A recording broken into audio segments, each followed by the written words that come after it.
Muito boa noite, tudo bem com você? Eu sou o Rodrigo Martins, o Dr. Camisinha. Seja bem-vindo ao primeiro programa do Brasil especializado em prevenção. Hoje é o nosso segundo programa e vamos falar sobre autoconhecimento, inteligência emocional e comunicação com a nossa convidada Priscila, que é coach e psicoterapeuta. O Dr. Camisinha é um programa de educação sexual que tira a dúvida dos adolescentes pela internet. Siga agora as nossas redes sociais que está passando aqui abaixo, né? O YouTube, Dr. Camisinha, Facebook, Instagram e baixe o nosso app gratuitamente. Além disso, você pode nos enviar um e-mail com as suas dúvidas e sugestões para drcamisinha@gmail.com. Priscila, muito boa noite. Boa noite. Seja bem-vinda. Obrigada. Bom, hoje a Priscila está aqui e nós vamos falar um pouquinho sobre autoconhecimento. Muitos adolescentes me procuram, perdidos com a vida, sem orientação, sem diálogo com os pais, e a Priscila está aqui para hoje nos dar algumas dicas de como o adolescente pode ter um autoconhecimento. Vamos falar um pouquinho sobre isso, Priscila? Vamos sim. Primeiramente, muito obrigada por participar do programa e conseguir trazer aí um pouquinho sobre como funciona, esse mercado quando a gente fala sobre autoconhecimento, comunicação e também essa questão da inteligência emocional. A gente sabe que muitas famílias elas não têm estrutura, base de comunicação, base de relacionamento interpessoal e também experiência em relação ao que aprenderam com os próprios pais, os próprios avós. E isso é fundamental quando a gente vai falar sobre esse adolescente e a vida dele a partir da fase adulta que vai começar após essa fase desafiadora que é a adolescência. Então, é fundamental que esse adolescente, ele adquira uma estrutura familiar, uma estrutura emocional a partir da base familiar. E se ele não tiver, nós precisamos que esse adolescente busque referências positivas. Muitas vezes na escola, muitas vezes com parentes que ele sabe que são referências, que têm feitos positivos dentro da vida, seja profissional, seja na vida pessoal. Então, eu acho que a primeira dica que eu gostaria de passar para os adolescentes que estão nos ouvindo é que realmente ele tenha referências positivas em sua vida. É fundamental que ele adquira o conhecimento de como as coisas vão percorrer na vida dele, principalmente quando ele adquirir a maturidade, quando ele tem pessoas que ele possa seguir. Muitas vezes não vai vir do pai e da mãe, mas vai vir de pessoas que ele conhece ao redor dele, um professor na escola, alguém que ele realmente tenha como um ídolo que pode trazer positividade para que ele consiga ter atitudes mais assertivas e fazer escolhas mais corretas para a vida dele.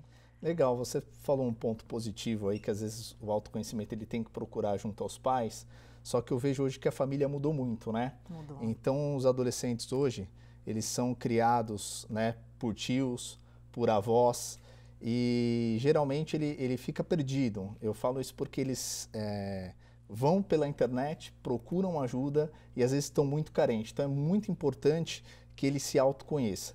Agora eu também gostaria que você falasse um pouquinho sobre como o jovem, isso serve para todo mundo, independente da idade da pessoa, Sim. Como o jovem pode fazer para ter uma inteligência emocional? Como ele vai construir isso, Priscila? Certo. A inteligência emocional, quando a gente fala um pouquinho sobre de onde vem a inteligência emocional, a gente tem aí um dos pais, que é o Daniel Goleman, um dos pais da inteligência emocional no mundo, e ele diz que a inteligência emocional nada mais é que a gente nos perceber em relação às nossas emoções e também perceber as emoções das outras pessoas que estão no convívio conosco. Então, a partir do momento que eu me percebo nas relações interpessoais e também percebo o outro, eu consigo não só aceitar o modelo de mundo da outra pessoa, como também compreender o meu.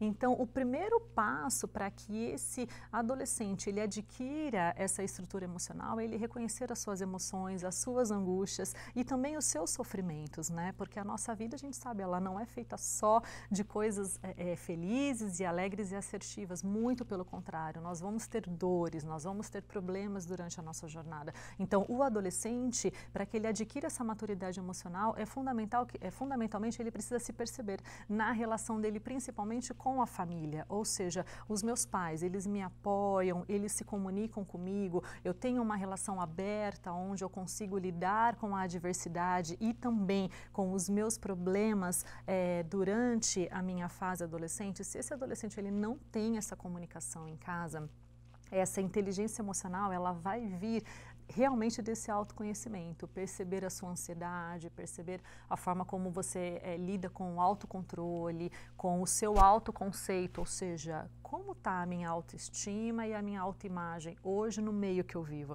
Né?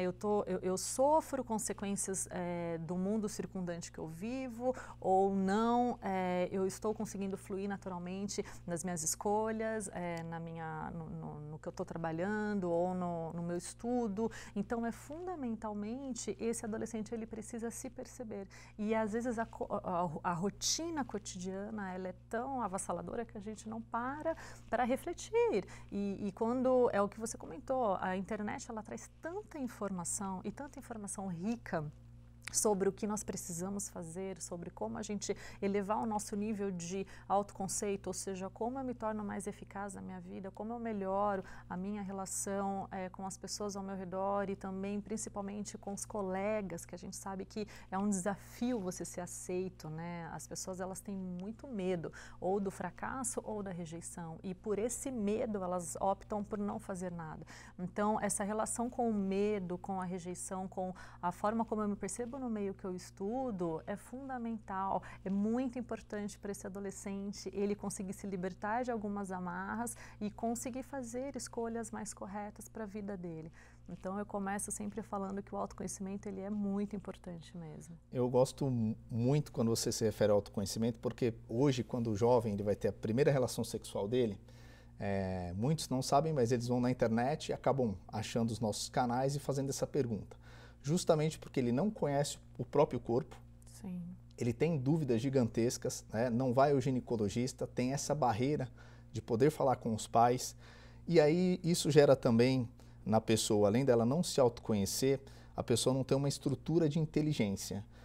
Eu posso falar isso nitidamente porque eu vejo muitas meninas de 15, 16 anos que elas simplesmente querem ter a primeira relação sexual porque as amigas têm. Ela não tem uma personalidade, ela não consegue ter esse autocontrole, então ela acaba sendo muito influenciada pelo próprio ciclo de amizade. Então é o seguinte, todo mundo já teve relação sexual, menos eu. E aí ela se sente inferior, né? Ela não consegue se valorizar, justamente por esse ponto da inteligência emocional. Perfeito. E isso acontece muito mesmo, né? O meio que nós vivemos, ele influencia drasticamente, né? Ou seja, a gente chama isso de inconsciente coletivo, ou seja, como eu estou permitindo que a minha vida, ela percorra, eu estou conduzindo, eu sou realmente o protagonista ou não, eu estou ali como ouvinte, né? Participando de uma vida que muitas vezes eu não sou o condutor, eu nem sei o que está acontecendo, eu simplesmente sigo as pessoas que estão ao meu redor e acabo sendo conduzido por uma massa crítica que não tem uma construção, ou seja, é exatamente isso, doutor, perfeito, porque o que essa pessoa realmente quer, né? Ela não para refletir, será que é cedo, será que é tarde, será que eu realmente estou maduro, será que eu preciso dessa aceitação e quem disse que eu preciso dessa aceitação, né? Muitas vezes o adolescente ele tem que parar para refletir, ok, quais são as pessoas que realmente são importantes para mim e que estão fazendo tanto essa influência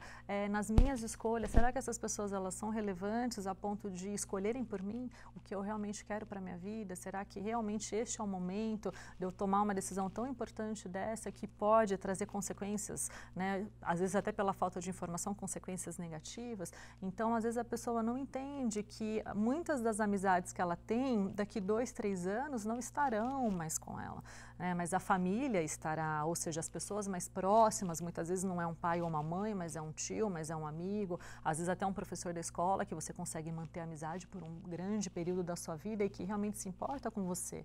Então, esse inconsciente coletivo que a gente tem, se a gente não parar para se questionar para onde a nossa vida está indo, nós não percebemos. E aí quando a gente vai ver, não somos nem nós que estamos conduzindo, estamos sendo conduzidos pelo meio. Então é uma percepção muito interessante de que falta sim análise crítica de para onde está indo a minha vida. E aí é fundamental a gente, esse adolescente se perguntar o que realmente importa na minha vida hoje, para onde eu estou levando a minha vida, é para um caminho onde eu vou colher frutos positivos ou eu vou colher depois, muitas vezes, coisas negativas por eu não ter feito as escolhas corretas. Então, eu acho que é um ponto bem interessante. Ontem mesmo eu conversei com uma jovem, Priscila, de 19 anos, né?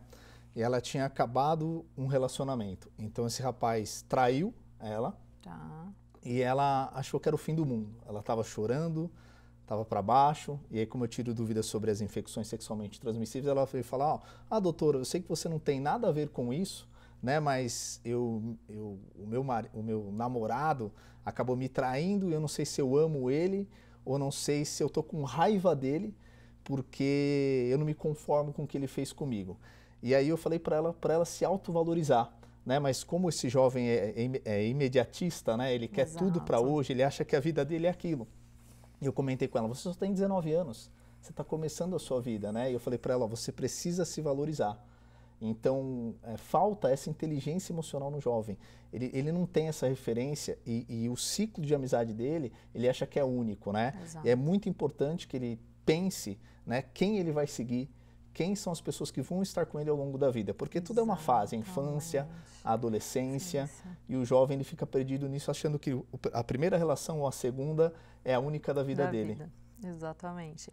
E eu acho que para complementar esse ponto, a gente pensar um pouquinho em clareza de médio e longo prazo, né? No coaching a gente fala muito sobre isso. Se você tiver clareza daquilo que você quer construir, da pessoa que você quer se tornar, você consegue muitas vezes lidar com as adversidades e os problemas imediatistas, ou seja, da sua vida agora. A gente só consegue lidar com essa diversidade quando a gente tem clareza do que a gente quer, exatamente isso. Se a gente tem essa ponte, a gente sabe que aquilo não é o todo, é apenas uma parte do problema, né? E aí você consegue lidar melhor com esse problema, achar soluções mais assertivas, porque você sabe que ele não é o todo da sua vida, é exatamente ali um momento de desafio, uma traição, alguém que realmente te rejeitou ou que fez mal para você, mas que terão todas as outras pessoas que vão passar pela sua vida, tantas histórias que vão trazer uma bagagem maravilhosa. Então eu acho que vale essa percepção de longo prazo mesmo, para trazer mais clareza para lidar com a diversidade. Legal, Priscila. Nossa, o assunto passou tão rápido aqui, né? Nós vamos agora para um break, né?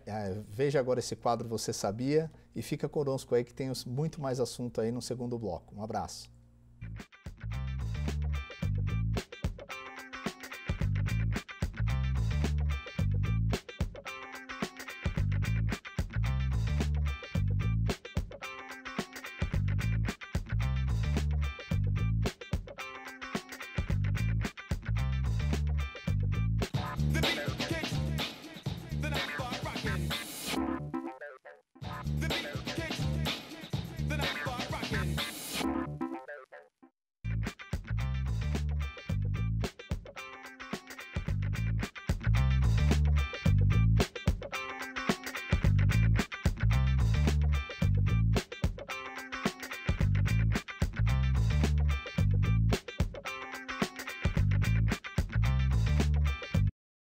Olá, estamos de volta, hoje com a nossa convidada Priscila, e nesse segundo bloco, né, nós vamos conversar um pouquinho sobre comunicação. A Priscila ela é coach, é psicoterapeuta, e é muito importante, né? Esse é um programa de prevenção, a gente fala da conscientização do que é a família, né, a relação entre pais e filho, Hoje a família mudou muito, né? Os pais geralmente vão fazer os seus afazeres e quem está criando os filhos são os avós, né? E a gente fala muito com adolescentes, eu friso muito bem isso, porque o adolescente ele não tem esse pilar dentro de casa, mas muitas vezes, né, esses pais, eles não conseguem se comunicar com o filho, ele não consegue ter uma aproximação com o filho. Então, Priscila, o que você pode falar aí de dicas, passos, né, de como esse pai pode ter uma boa comunicação com os filhos? Bom, eu sempre começo falando sobre comunicação, focando na escuta empática. O que é isso? A geração, o mundo que nós vivemos hoje, tem uma dificuldade enorme de escutar. Muitas vezes a gente escuta a pessoa e nós já estamos interrompendo, falando sobre os nossos valores, sobre as nossas crenças, sobre aquilo que a gente acredita. Se eu pudesse dar aí um primeiro passo fundamental para que esses pais melhorem a comunicação com seus filhos, é que eles consigam escutá-lo sem o julgamento. Ou seja, a partir do momento que eu escuto o outro e o outro está falando comigo, eu começo a gerar uma conexão. Né? E o nosso desafio está nisso, porque o pai, ele sempre tem, pela própria experiência e pela maturidade, ele já tem uma resposta, ele já tem algo que ele já tem para falar, e eu já sei o que você vai me falar, não precisa continuar. Então, o nosso desafio está como eu escuto meu filho sem julgá-lo. Esse é o primeiro passo, é escutá-lo, simplesmente parar, ouvir, e vocês vão observar que vão ouvir tantas coisas, muitas vezes, que a gente nem imaginava. Né? Eu estava, por exemplo, semana passada com uma CEO de uma empresa e ela falou para mim que o desafio dela ao sair do treinamento foi chegar em casa e ouvir os filhos. E a filha dela, de 14 anos, chegou para ela, ela chegou em casa à noite, uma vida super atribulada, e falou, não, vamos sentar na mesa agora e eu tô aqui para ouvir vocês dois. E aí tinha o filho menor e essa filha que já estava na fase pré-adolescente, Os né? filhos ficam até chocados, né? Porque Ficam. a mãe chega em casa e fala que agora eu vou Quero dar escutar. 5, 10 minutos para escutar, né? E essa menina começou a falar e ela falou assim, mamãe, eu tenho muita coisa para te contar. Eu estou namorando, inclusive, o menino do quarto andar do prédio. E aí essa mãe, depois contando no dia seguinte no treinamento, ela falou, é impressionante, ela ficou tão assim, chocada, porque ela não tinha parado para ouvir a filha, e a filha começou a contar do namoro com o rapaz do quarto andar, e depois ela falou, na hora que ela terminou, e falou, filha, agora eu vou tomar banho, ela falou, mãe, amanhã a gente vai continuar, porque eu ainda tenho mais coisas para te contar. Então ela ficou realmente extasiada com, eu não imaginava que eu não estava ouvindo, porque ela chegava em casa, contava as coisas, era aquela coisa rotineira de jantar, mas ela não tinha parado para olhar nos olhos da filha dela e realmente perguntar como está a sua vida, o que você tem feito de verdade. E nisso gerou uma conexão que a filha se abriu com a mãe. Então percebam quanto ouvir e olhar nos olhos e gerar essa conexão, ela é fundamental para desarmar seu filho, para que ele saiba que ele vai ser aceito. Porque lembra, a gente até conversou no bloco passado, o medo da rejeição é muito grande. Então, muitas vezes esse adolescente não se abre com medo do que ele vai escutar desse pai, dessa mãe, e aí ele começa cada vez mais a afastar os pais, e os pais não percebem. Então, é fundamental que a gente ouça. Você tinha me falado algo interessante, Priscila, que é o seguinte, o adolescente, né, a gente vai crescendo e muitas vezes os pais, eles têm dificuldade de voltar ao tempo e falar, eu já fui um adolescente e eu passei por esses mesmos questionamentos, né? Então, o adolescente, ele chega com 12, 13 anos, ele já não quer mais deixar que o pai deixe ele na porta da escola. Então, ele quer deixar uma quadra antes para ele ir a pé e depois, se é festa, se é balada, combina o horário, mas ele não quer que o pai vai pegar ele. Você estava comentando comigo que é muito importante que o pai entre no mundo do filho para fazer essa conexão. Você pode dar algum exemplo do que o pai pode estar fazendo com o filho? Claro. É importante que o pai estabeleça essa conexão. A gente tem um nome, essa técnica, que é rapport, né? Ou seja, como eu crio empatia com o meu filho, com a minha filha, para que eu consiga entrar no mundo dela. Então, muitas vezes os seus filhos gostam de esportes, gostam de fazer atividades que vocês não fazem junto, né? Como pintar, como fazer um esporte radical, por exemplo.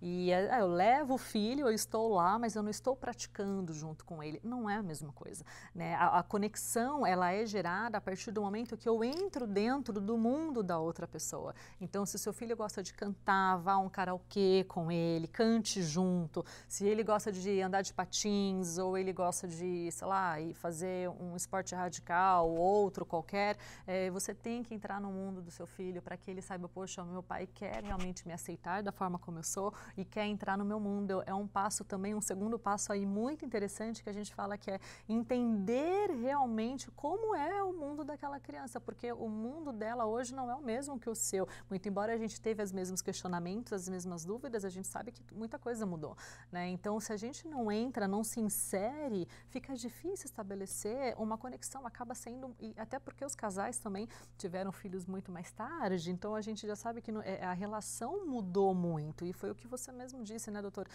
Nós somos que foram criados, as crianças estão sendo criadas pelos avós, né? Os adolescentes muitas vezes ficam com os avós, então imagina a distância e choque de gerações que a gente tem dentro da mesma casa, no diálogo. Então é fundamental que esses pais participem mais da vida dos filhos para que consigam estabelecer uma conexão mais eficaz.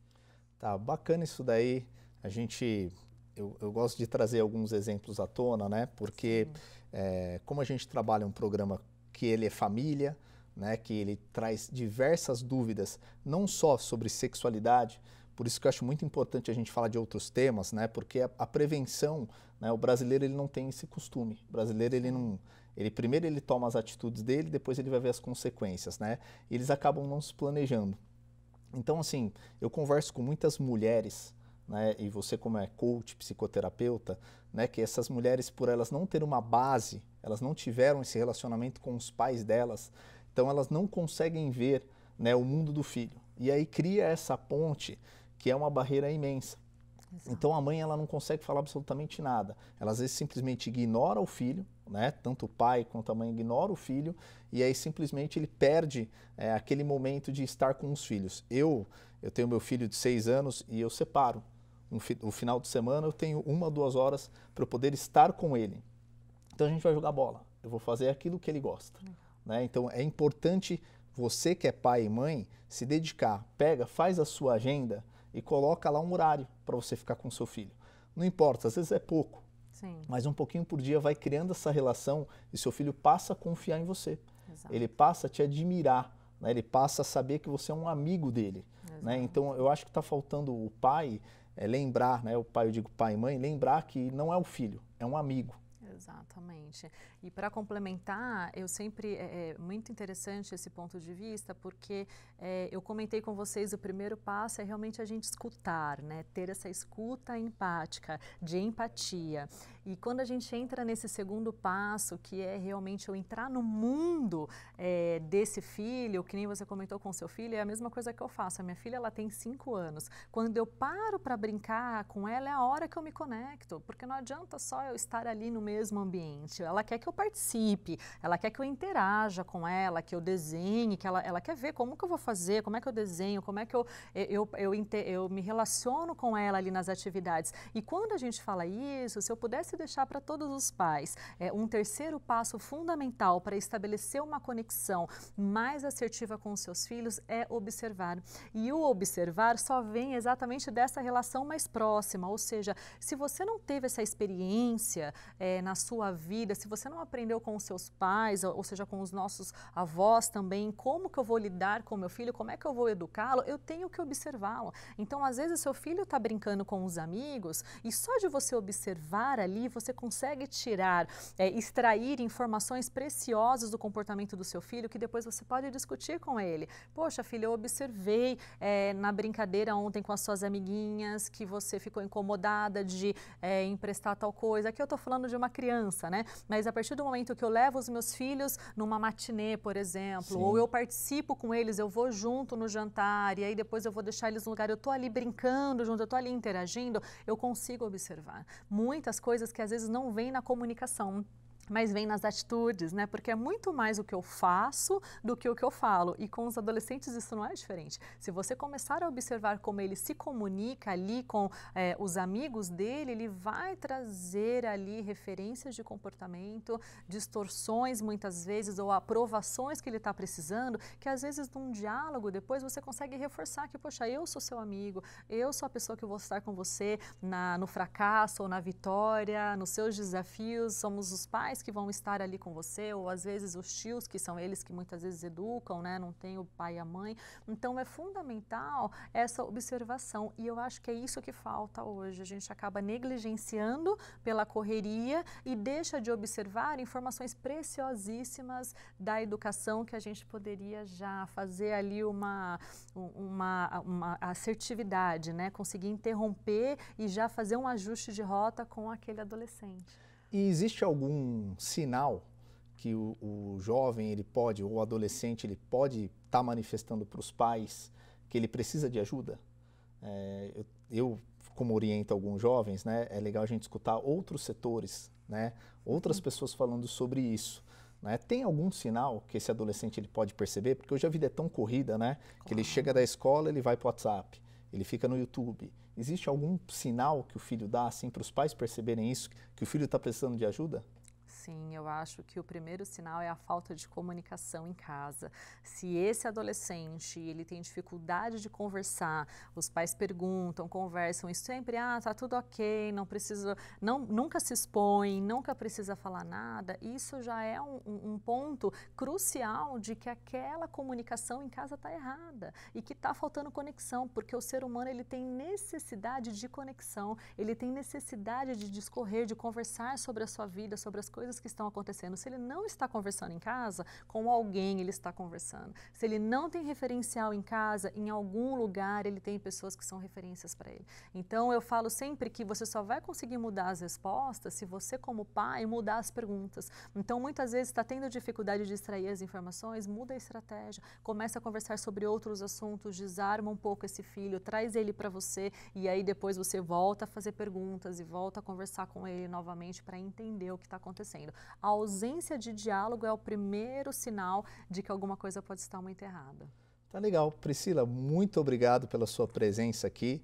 Né? Eu gostaria de terminar o programa te agradecendo. Gostaria que você deixasse o seu e-mail, né? O seu endereço para as pessoas te seguirem aí. Obrigada. O meu e-mail é priscilatedantas@gmail.com e o meu Instagram é priscilatedantas. Eu que agradeço a oportunidade, doutor, e até a próxima.